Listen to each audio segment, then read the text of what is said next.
હે ડાકુ ભાઈ તો ડાયા છે ને મોજીલા છે માણસો, બાર ધડાકાની બંદૂક રાખે ને ગોળિયું રાખે 500. ડાકુ ભાઈ તો ડાયા છે ને મોજીલા છે માણસો. એ ગીત બંધ કર. પણ તો ડાકુ ભાઈ હવાર પડ્યું ને એટલે હું ગીત ગાતો થો. અમારી હવાર બંદૂકના ધડાકાથી છે, ગીતથી નહીં. મારું નામ છે ડગમગિયો ડાકુ, ખંભે બંદૂક રાખું. એ ડાકુ ભાઈ હવે ગીત નહીં ગાવ. તો હાચું બોલી જા, તું તે 500 વીઘાનો વારસદાર છે ને? પણ ડાકુ ભાઈ 2-3 દિવસથી તો હું કહું છું કે હું નોકર છું. હા ડાકુ ભાઈ, આપણે આ માણસને કેટલો ટોર્ચર કર્યો તોય હજી હાચું બોલતો નથી. હવે એને લલસાવી ફોસલાવીને હાચું બોલાડવી. હા તો બોલો, કેમ ફોસલાવશું? એક કામ કર, તું ખાવાનું લઈ આય જા. એ હારું, લાવો પૈસા. તેજુરીમાંથી પૈસા લઈ લ્યો.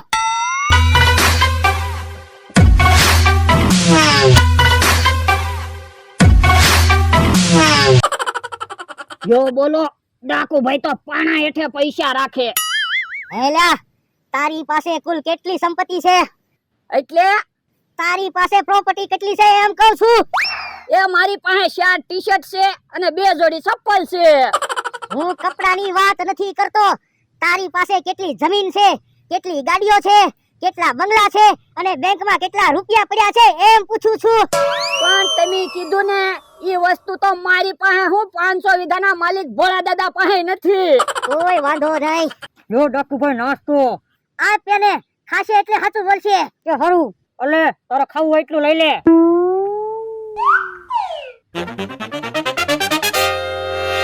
હેલી બોલી, ગામમાં કોઈને ખબર તો નથી પડી ગઈ ને આપણે અહીંયા સંતાઈને બેઠા છે ઈ? ના ના, કોઈને નથી ખબર પડી. તો વાંધો નહીં. ડાકુ ભાઈ, અમને ભૂખ લાગી, અમારે માટે નાસ્તો ન મગાવાય? પણ બધા માટે તો હું નાસ્તો લાવ્યો છું. પણ નાસ્તો તો એકલો ખાય છે. લ્યો નાસ્તો પૂરો. હે, બધો નાસ્તો તું એકલો ખાઈ ગયો?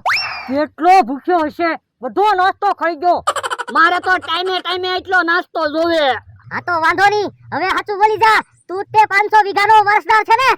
પણ હું તમને સાચું તો કહું છું, હું નોકર છું. કાઈ વાંધો નહીં, તું અહીંયા બેસ તો. હવે તું ઉભો થઈ જા. લીંબોળી તું બેસ.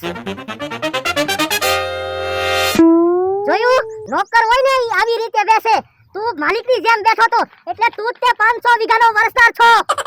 હું 500 વીઘાનો વારસદાર નથી. ઈ તો ભોળા દાદા હારા છે ને, તે મને રોજ હારે ખાટલે બેહવા દે, એટલે મારે એમ બેહવાની ટેવ પડી ગઈ. હજી કહું છું, સાચું બોલી જા, ખોટું ન બોલતો. ડાકુ ભાઈ, હું ખોટું નથી બોલતો, હાચું જ કહું છું. મને જાવા જો ને, ભોળા દાદાને મારી વગરનું ગમતું નહીં હોય. મારા માણાનું ટી-શર્ટ પૂતળાને પહેરાવી દીધું. મને એમ તો થાય મારો માણા બેઠો રોજ મારી હારે ખાટલે બેહી જાતો તો હું એને ખીજાતો. આ શેની તે વાડીએ એકલું એકલું લાગે. મને આજ સમજાણું, માણા ન હોય ને ત્યારે તેની કદર થાય. મારે વાતું કરવી પણ પૂતળું થોડું બોલે. મારે કોને હારે વાતું કરવી? મારી હારે વાતું કરો. સારું છું મમરાભાઈ, તમે આવ્યા તે મને એકલું એકલું લાગતું તું. હે, હજી તમારો માણા નથી આવ્યો? ના ના, તો પાક્કું લઈ ગયા ડાકુ. ઈ હાસું તમારું. ભોળા દાદા, ગામમાં બધાને ખબર પડી ગઈ તમારા માણાને ડાકુ લઈ ગયા. હે, પણ ગામમાં કેમ બધાને ખબર પડી જાય? ગામમાં કોણે કીધું? ગામમાં બધાને મેં કીધું. તો બધાને ખબર પડી જાય ને. ગામમાં કોઈને નહોતું કહેવાનું. બધાને કહેવું તો પડે ને. પણ મારા માણાના ગામડે ખબર પડી જાય તો એના મોટા ભાઈને હું જવાબ આપીશ? બધાને કીધું હોય તો બધા સાવચેત રહે ને. એટલે મારો માણા ક્યાં છે? ભોળા દાદા, કાલે તમારા ફોનમાં ડાકુનો ફોન આવ્યો તો, ઈ નંબર પર ફોન કરો ને. ઈ હાસું તમારું. આપણને ખબર તો પડી જાય તમારો માણસ ક્યાં છે. હે, ફોન તો સ્વિચ ઓફ આવે. હા, ડાકુ ફોન કરીને ફોન બંધ કરી દે એટલે એના ઠેકાણાની આપણને ખબર ન પડે ને. હે મમરાભાઈ, મારો માણા ક્યાં છે? હે, ઈ આમ બકુલભાઈ આવે, બધા ભેગા થઈને વિચારવી. હાલો ને હબ, હાલો ને. ભોળા દાદાનો માણસ હજી નથી આવ્યો. જો બોલો, હજી તમારા માણા નથી જડ્યો? ના ના, તો પણ ખાટલે હું બેઠા તપાસ કરો. એલા બધે વાડીએ જઈ આવ્યો, ક્યાંય મારો માણા નથી. તો પણ અમને 5000 રૂપિયા આપો, અમે તપાસ કરવી. તો મારો માણા ધરી જાય. અરે ગમે ત્યાં હશે ઠેકાણું ગોતી જ લેવી. પૈસા આપો ને. અલે 5000 રૂપિયા. હા બસ, આજ નહીં જડે તો કાલ જડશે, કાલ નહીં જડે તો પમદી જડશે. ગોચે પાર તમારા માણાને. હાલો મમરાભાઈ. મારા માણાને ગોતીને આવજો. મારો માણસ જડી જાય તો હારું, મને ખાવાનું નથી ભાવતું. આપણે ભોળા દાદા માણસને ક્યાં ગોચ્યું? આપણે કે એને ગોતવા જવાનું છે. તો એ ઘડીક અહીંયા ઉભા રહેવી, પછી જાવી ભોળા દાદાની વાડીએ કહી દેવાનું તમારો માણસ ન જડ્યો. તો ભોળા દાદા આપણને ઢીબે નહીં. પણ આપણે કપડા ફાડી નાખવાના અને કહેવાનું ડાકુએ અમને બહુ ઢીબ્યા એમ. ના રે ના, કપડા કાંઈ ફાડવા નથી. તો આપણે બીજા કપડા ન લેવા પડે. પણ 5000 આવ્યા કે નહીં, 2 નવા કપડા લઈ લઈશું. આ ઈ હાસું. પછી અત્યારે મોકો છે, ભોળા દાદા પાસેથી પૈસા લીધે જ રાખવાના. પણ બકુભાઈ, ભોળા દાદા પૂછશે મારો માણસ ક્યાં ગામમાં છે? તો કહી દેવાનું, ગામનું નામ તો કેમ પૂછું, ડાકુ બહુ ખાટા છે. બોલો, આપણે 2 દિવસથી એને પૂછી તો હજી સાચું નથી બોલતો. તો પણ એના દાદાને ફોન કરીને કયો ને 20 લાખ દઈ જાય અને આને લઈ જાય. પણ મારે ફોન કેમ કરવો? ફોન ગામમાં ચાર્જિંગમાં પડ્યો છે. ડાકુભાઈ, હું તમને એક વાત કહું. હું બોલ. એ તમે આવી જિંદગી હું કામ જીવો? પાણાનું ઓશિકું બનાવીને હુવું પડે, પાણી હાટું ભટકવાનું અને આવા જંગલમાં રખડવાનું, એની કરતા તો હારી જિંદગી જીવો ને. તો પણ તારા દાદાને કે ને 20 લાખ રૂપિયા આપી દે એટલે સારી જિંદગી જીવી. હવે તમે 20 લાખ રૂપિયાની હું વાત કરો? હું ભોળા દાદાની વાડીએ કેટલાય વર્ષથી કામ કરું તો એ મારો પગારે ના વધારતા. તારા દાદા હજી મને ઓળખતા નથી. હું કોણ? ડગમગિયો ડાકુ, ખંભે બંદૂક રાખું. સાચું બોલ નકર બંદૂકનો ધડાકો કરું. ઉભા રહ્યો ડાકુભાઈ, ધડાકો ન કરતા.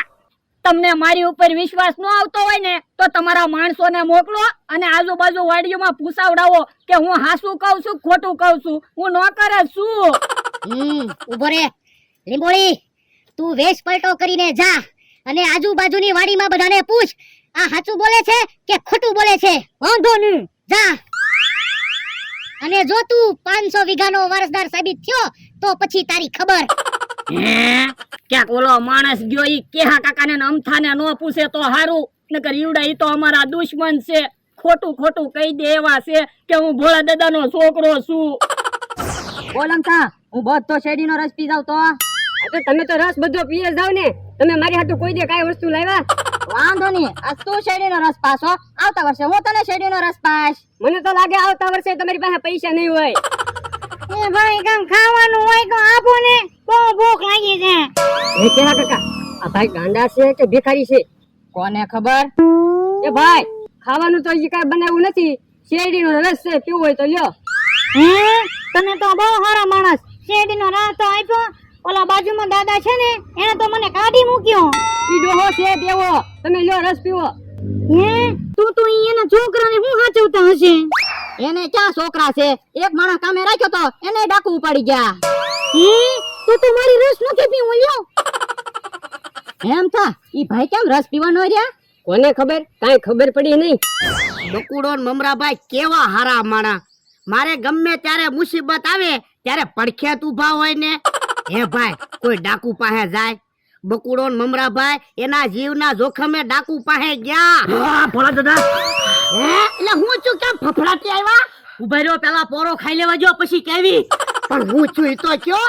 અમને કેવા ઢીબ્યા, અમારા કપડાય ફાડી નાખ્યા ને. પણ તમારા કપડા તો ફાટેલા દેખાતા નથી ને. જોવો તમને તો બહુ ઢીબા હોય એવું લાગે. તો હું માઇન્ડ સટકીને આવ્યા. તો પણ મારા માણસને લેતા હોય ને. તમારા માણસને તો કેમ લાવો? એને તો દોરડેથી બાંધેલો હતો. કાંઈ વાંધો નહીં, ખબર તો પડી ગઈ મારો માણસ ક્યાં છે. ઈ ભોળા દાદા, તમારા 5000 રૂપિયા ગયા હો. પૈસા ભલે ગયા, મારો માણસ ક્યાં છે ઈ તો કયો. હવે ઈ તો અમારે કેમ પૂછવા રહેવું? અમને ઢીબી નાખ્યા, તમે તો ભાઈ ગયા. પણ તમે ગયા ઈ રસ્તો તો તમને ખબર હશે ને.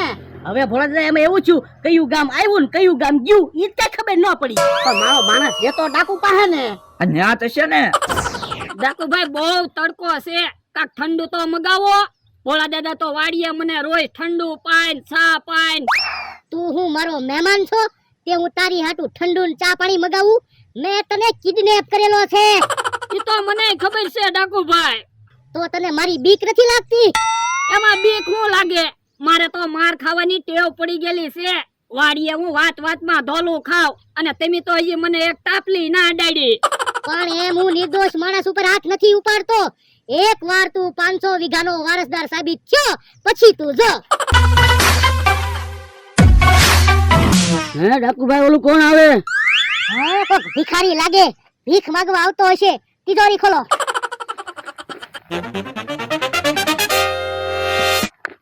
ડાકુભાઈ તમે મને ન ઓળખો? ના હું લીંબોડી. હે લીંગોળી તું હા મેં તને ન ઓળખ્યો તો બીજું તો તને કોણ ઓળખે? હું સમાચાર લાવ્યો?